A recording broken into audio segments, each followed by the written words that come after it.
নমস্কার বন্ধুরা, আমার চ্যানেল পিডি ব্লগে তোমাদের সবাইকে অনেক অনেক স্বাগত।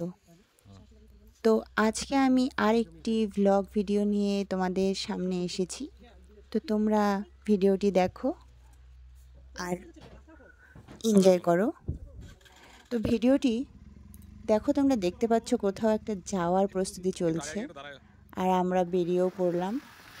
এবার বন্ধুরা, আমরা কোথায় যাচ্ছি, কী কারণে যাচ্ছি, কারা কারা যাচ্ছি, কেন যাচ্ছি, সব জিনিসের সব প্রশ্নের উত্তর পেতে হলে ভিডিওটি শেষ অবধি তো দেখতেই হবে, তাই না?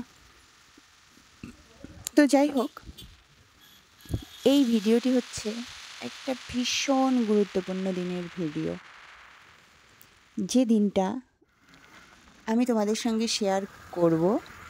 কিন্তু আমার ভিডিওগুলো তোমরা কন্টিনিউ দেখতে থাকো, তাহলেই বুঝতে পারবে আমার সেই আনন্দের দিনটা কোথায়,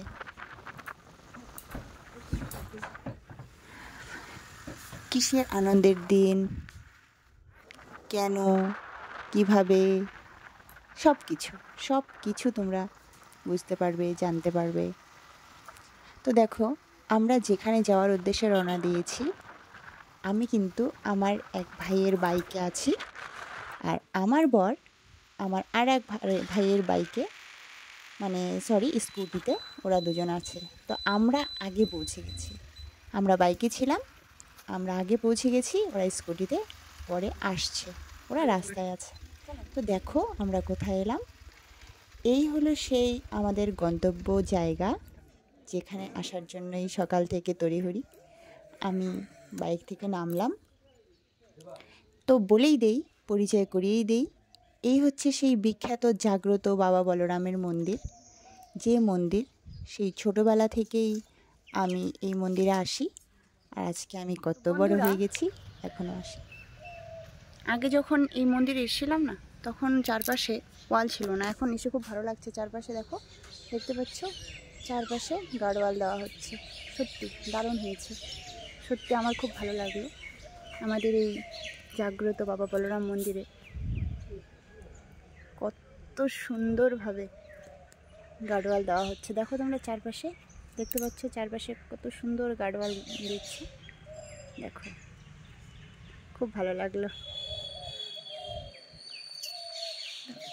আমি আর আমার ভাই, এক ভাই তো চলে এসেছি। তো আমার আর এক ভাই, আমার বর, তোমাদের দাদা ভাইকে নিয়ে রাস্তায় আছে, ওরা আসছে কিছুক্ষণের মধ্যে, আমি দেখাবো। তো আমি যখন একা এলাম, তো ভাবলাম একা একা একটু ভিডিও করে নিই। এখনও মন্দির ফাঁকা, এই তো দেখো চলে এসছে। তো ওরা চলে এলো, তোমরা দেখো, তোমাদের দাদা ভাই আর আমার আর এক ভাই দুজনেই চলে এলো। ওদেরকে আমি বলে দিলাম একদম মন্দিরের সামনে গিয়ে স্কুটিটা দাঁড় করাতে। দেখো হাতে কী কী নিয়ে এসেছে, খড়ি, তারপরে মিল্কেন্টার মধ্যে দুধ আছে, আরও পুজোর অনেক সরঞ্জাম এখানে আছে। তো সব কিছু নিয়ে এখানে আসতে হয়, কারণ এখানে ভোগ প্রসাদ রান্না করা হয়। তো আমি কয়েক ধরনের প্রসাদের মনস্থির করে এসেছি এখানে। তো প্রত্যেকটা প্রসাদ ভাগে ভাগে, আমি প্রসাদের সরঞ্জাম নিয়ে এসেছি ভাগে ভাগে। তো এখানে আছে এই যে যেনাকে দেখতে পাচ্ছেন, ইনি হচ্ছেন এই মন্দিরের দেউড়ি বলে। তো ইনি প্রায় সব কিছুই তত্ত্বাবধানে থাকেন। প্রথমে ইনি সবার নাম লিখে লিখে তাদের পাত্রে, যে যেটা নিয়ে আসে, কেউ বালতি নিয়ে আসে, কেউ মিল্কেন নিয়ে আসে, তো সেই বালতিতেই হোক মিল্কেনেই হোক, উনি নাম লিখে, স্লিপে নাম লিখে আঠা দিয়ে সেটা সেখানে যার যার পাত্রে, নিজ নিজ পাত্রে নামটা করে লাগিয়ে দেন, যেন কারো কোনো বাসনপত্র হারিয়ে না যায়। তারপর আমি যে ফুল এনেছি, এই যে দিদাটা আমাকে বলছে, মাগো ফুল এনেছো? আমি বললাম হ্যাঁ এনেছি। বলে দাও তো, ঠাকুরের জন্য মালা গাঁথি। তো আমি ওখানে দিলাম। ভালো লাগলো আমার নিয়ে আসা ফুল এত সুন্দর একটা কাজে লাগলো ঠাকুরের একদম মালায়। তো যাই হোক, বাকি কি এনেছি উনি আমার কাছ থেকে হিসাব নিচ্ছেন, এবং এই দেখো সেখানে প্রতিটা জিনিসের প্রতি একটা করে, মানে সেটাকে তোমরা বলো কি বলবো এটাকে, প্রত্যেকটা জিনিস হিসাব করে একটা করে দক্ষিণা ওরা নেয়, তো সেটাই দিলাম।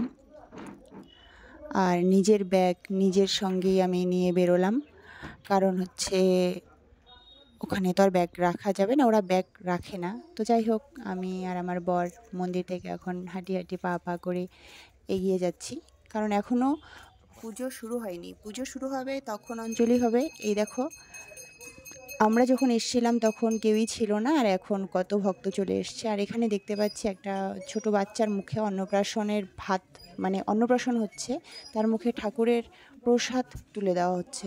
সেই বাচ্চাটার এখানে অন্নপ্রাশন করানো হচ্ছে, তো সেখানে সেটাই সবাই দেখার জন্য এখানে সবাই দাঁড়িয়ে আছে।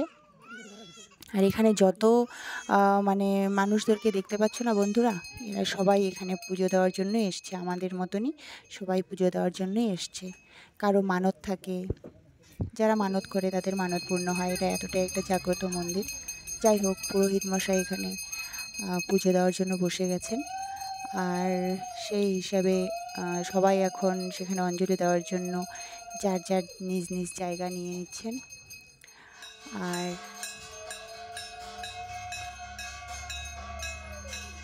পুজো শুরু হয়েই গেছে, এখন অঞ্জলি হবে।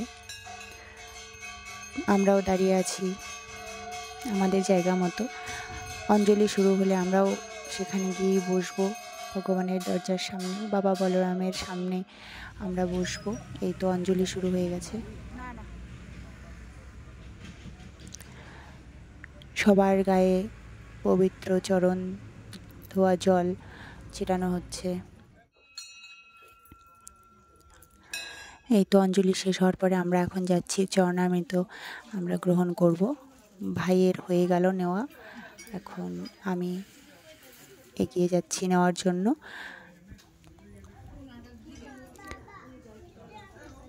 প্রথমেই চরণামৃত হাতে দেন উনি। আমি ওনাকে বললাম যে আমাদের যে বাবা বলরামের পবিত্র চরণ ধোয়া যে জল আছে সেটা একটু আমাদের মানে মাথায় ছোঁয়াতে। তো উনি পুরোহিত মশাই সেটাই করছেন। আর তারপর উনি আমাদেরকে চরণামৃত দিলেন, আর চরণামৃত গ্রহণ করে সেখানে একটা দক্ষিণা দিতে হয়, সেই দক্ষিণাই দিচ্ছি।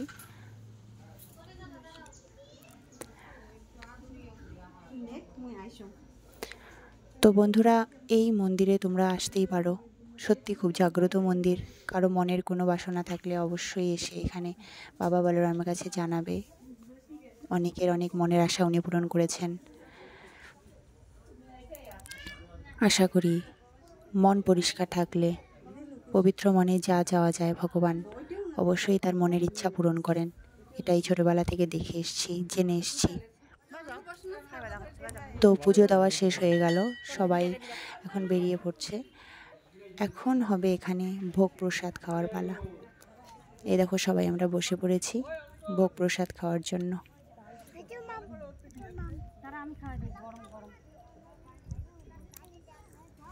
আর ফাইনালি যার যার নিজের প্রসাদ নেওয়ার জন্য লাইন করে এখানে দাঁড়িয়ে আছি। সেই দেউরি মশাই যে আছে, দেউরি দাদুটা সবাইকে নাম ডেকে ডেকে যার যার সেই প্রসাদের মানে পাত্র বলো ভাণ্ড বলো দিয়ে দিচ্ছে। আমারও আমি নিয়ে নিলাম। হয়ে গেল, আমরা প্রসাদ নিয়ে বাড়ির দিকে যাচ্ছি। এইবার আমাদের বাড়ির দিকে রওনা দেওয়ার পালা।